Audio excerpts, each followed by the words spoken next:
compañeros y docente. El tema que nos corresponde trata de la disortografía.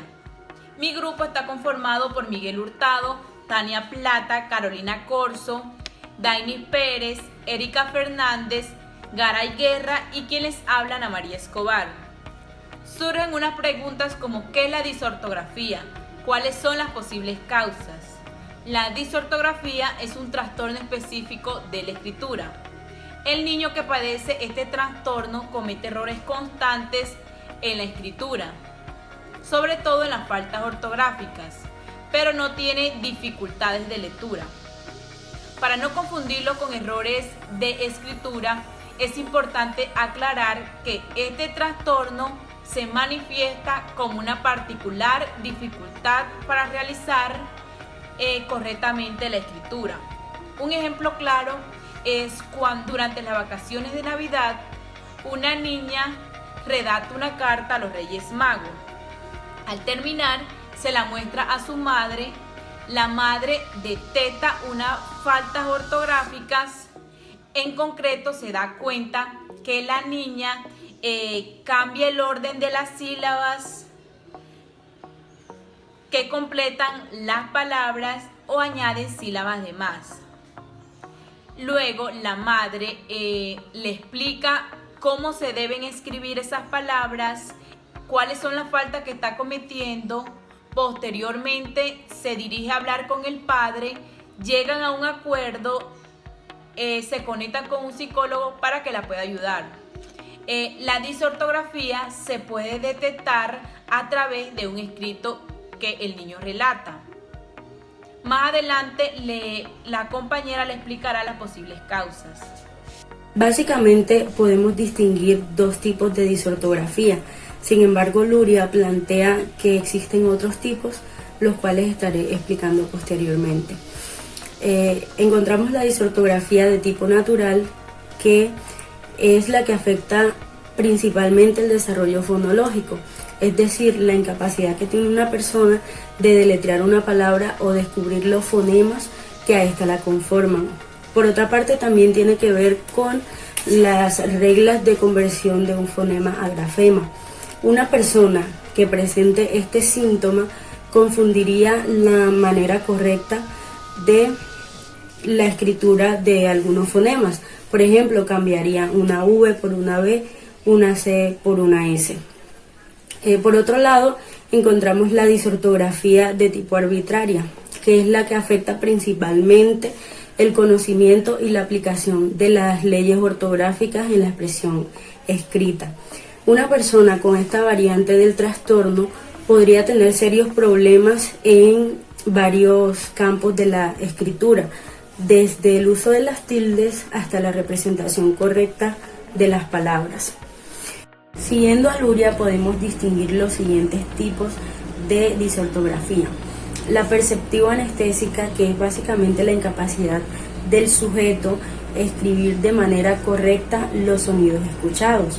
Por ejemplo, una profesora en su salón de clase está dictando a sus niños la palabra séptimo. El niño con disortografía escribiría la palabra de esta manera y no siguiendo las leyes ortográficas de la palabra. También encontramos el tipo de disortografía cinética, que es la unión y separación de las palabras, por ejemplo, esto. Y por último, la disortografía semántica, que es básicamente la alteración del significado de las palabras. Según el DSM-5, existen criterios para diagnosticar los trastornos del aprendizaje. En este caso sería el trastorno de la disortografía.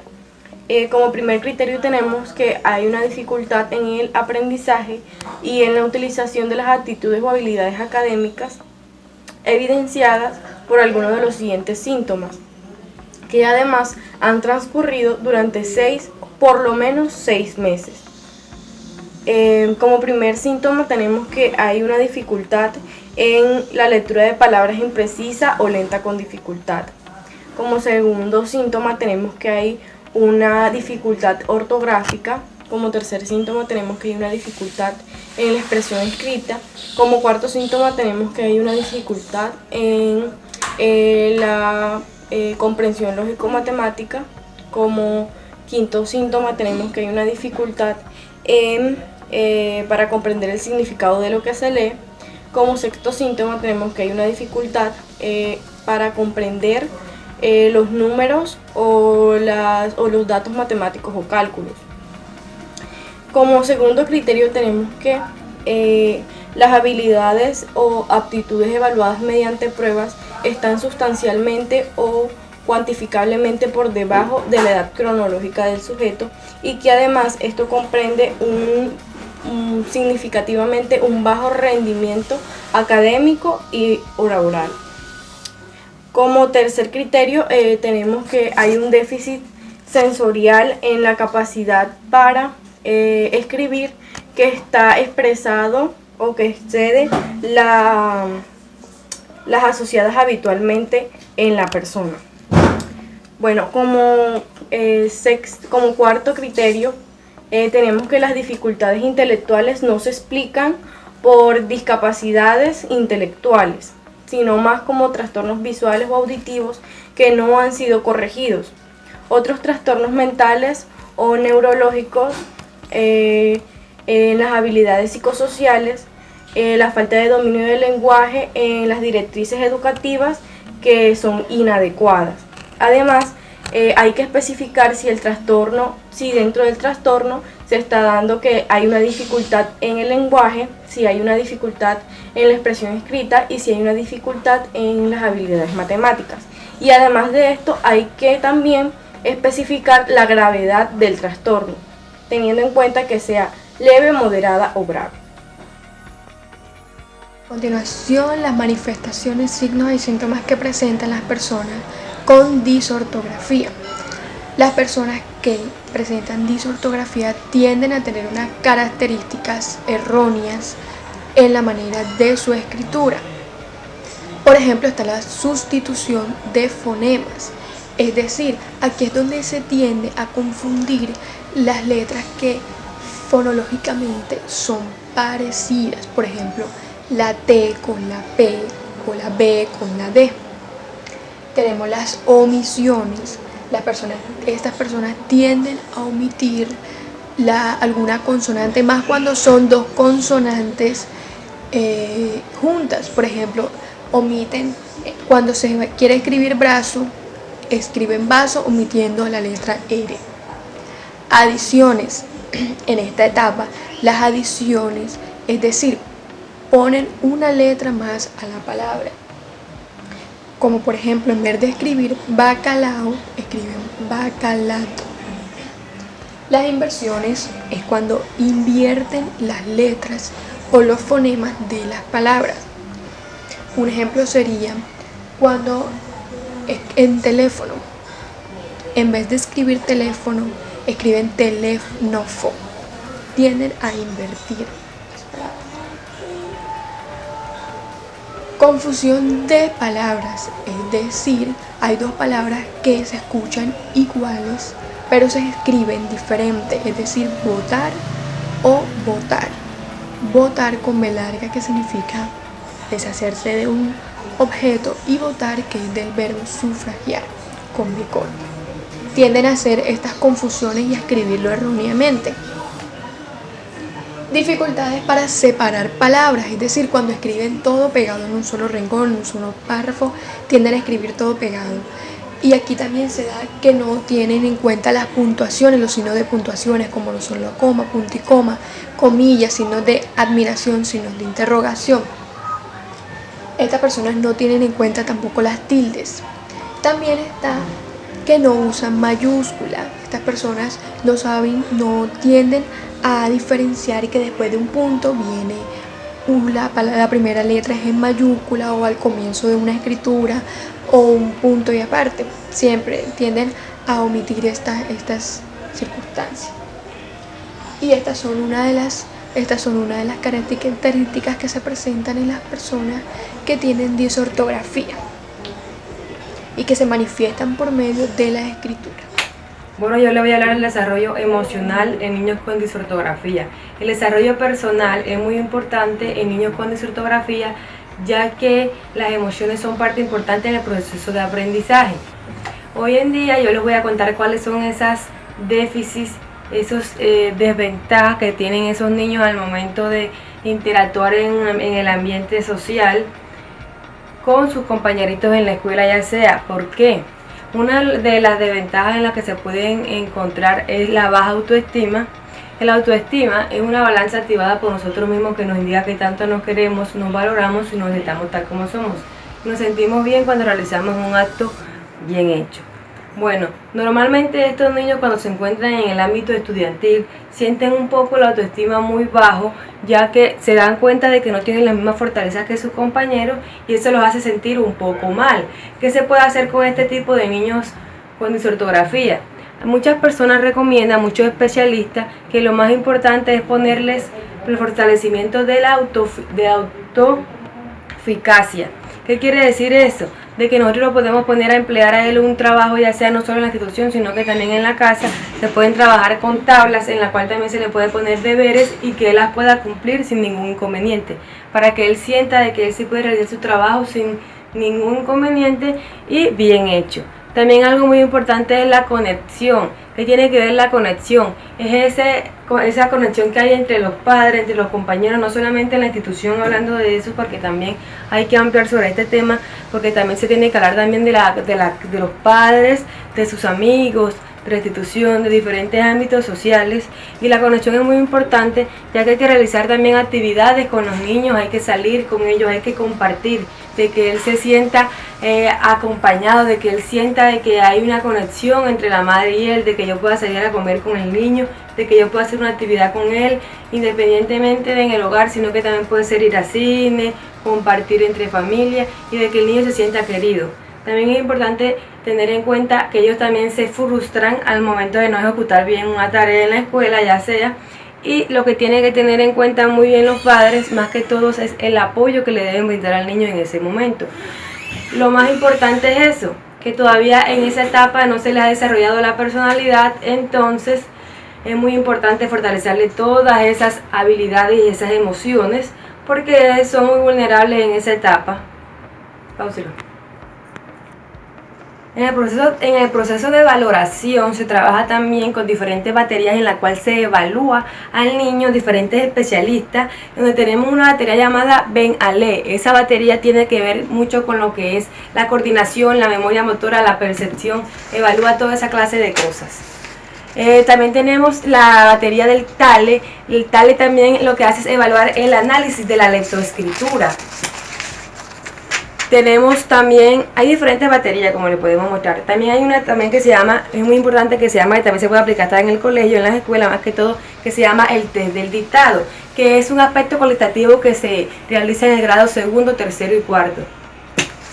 Y también tenemos el test de tesis, que es un tipo de evaluación donde se evalúa la parte de visión, la parte de la visión, de las reglas y de lo natural. Muchas gracias. Compañeros, yo voy a hablarles sobre el tratamiento de la disortografía. Es importante tener en cuenta que la disortografía no tiene un tratamiento con medicación. La disortografía es importante trabajarla en conjunto, familia, escuela y profesional externo. Se puede hacer uso de la terapia ocupacional, la cual nos ayuda a mejorar la fuerza de la mano y a mejorar la coordinación motora fina. Además, nos ayuda a mejorar la posición del brazo y del cuerpo para la forma de escribir. Es importante realizar un test de inteligencia para poder identificar el tipo de disortografía. Si se trata de una disortografía de tipo temporal, deben realizarse actividades de ritmo en el lenguaje que ayuden a discriminar la secuenciación de las palabras y fonemas. Por ejemplo, la fragmentación, es decir, la división de palabras en sílabas. Si se trata de una disortografía de tipo semántica y cultural, deben realizarse actividades que se centren sobre todo en el uso de memoria visual. Por ejemplo, la transcripción de algún texto o el autodictado. Si se trata de una disortografía de tipo dinámica, deben hacerse actividades en las que se confeccionen oraciones a partir de tarjetones o frases desordenadas escritas. Por ejemplo, se les debe enseñar el uso del verbo y del sustantivo en una oración, o cómo y cuándo utilizar la ortografía o puntuación. Con estas estrategias, los chicos pueden superar la disortografía. Bueno, la disortografía, como bien lo venían apuntando las compañeras, es la forma con que el niño describe mal a los principios de año, pero en este caso yo vengo ahora de la disortografía en la edad adulta. Existen dos pronósticos acerca de las personas que tienden a sufrir la disortografía en la edad adulta. La primera es la parte genética. Como bien podemos decir, los adultos cuando llegan a la edad adulta tienden a repercutir muchas cosas de las cosas que vivieron cuando eran niños. Como bien no podemos decir que ahora los adultos, los que están ahora conformados, no tenían la capacidad de tener la tecnología, los tratamientos adecuados para que estas personas no sufran ahora de disortografía. Como podemos ver, en este siglo existen muchos medios con los cuales los niños pueden manejar la disortografía de cierta manera, porque rápidamente se puede diagnosticar a un niño que anteriormente en la antigüedad no contaban esos recursos, los adultos no tenían esos recursos para poder saber si tenían disortografía, tenían dislexia, tenían cualquier otra cosa. Por la parte fisiológica podemos decir que la parte fisiológica, por medio del cerebro, de pronto no hay algunas conexiones a nivel del neurodesarrollo, hay algunas conexiones entre los lóbulos, que esto puede ocasionar un pequeño trastorno que puede ser en la lectura, ya que vamos aprendiendo todo lo que vamos hablando. Entonces, a medida de lo que vamos hablando, nosotros trazamos y escribimos. La disortografía como tal, podemos poner un ejemplo, es cuando ellos tienden a saber bien las palabras cada uno. Para decir flor, en este caso pueden decir for, es el desorden con que escriben esa ortografía, pero saben muy bien cada una de las palabras que van escritas en la palabra como tal. Podemos decir las consecuencias, que las consecuencias son aquellos motivos con que los niños y las personas, cuando llegan a cierta edad adulta, nos damos cuenta de que las personas llegan con cierto déficit, ya que llegan como aprendidas de lo que ya hablaron, de lo que ya hicieron durante un tiempo cuando eran niños, y ya como consecuencia en la edad adulta, el uso de tabaco, de ron en las bebidas y todo esto ocasiona un cierto olvido en la memoria y ciertos trazos que pueden hacer en el cerebro con que se desarrolle esta pequeña disortografía mucho más grande en la edad adulta, sino que no se den cuenta. Igual las personas que tienen disortografía, si se llega a como bien lo decía en el transcurso del video, si se llega a un adecuado tratamiento, una adecuada rapidez cuando la persona o el niño esté presentando, podemos ocasionar un tratamiento especial. Bueno, muchas gracias, fue mi nombre es Miguel Hurtado y lo por todas mis compañeras.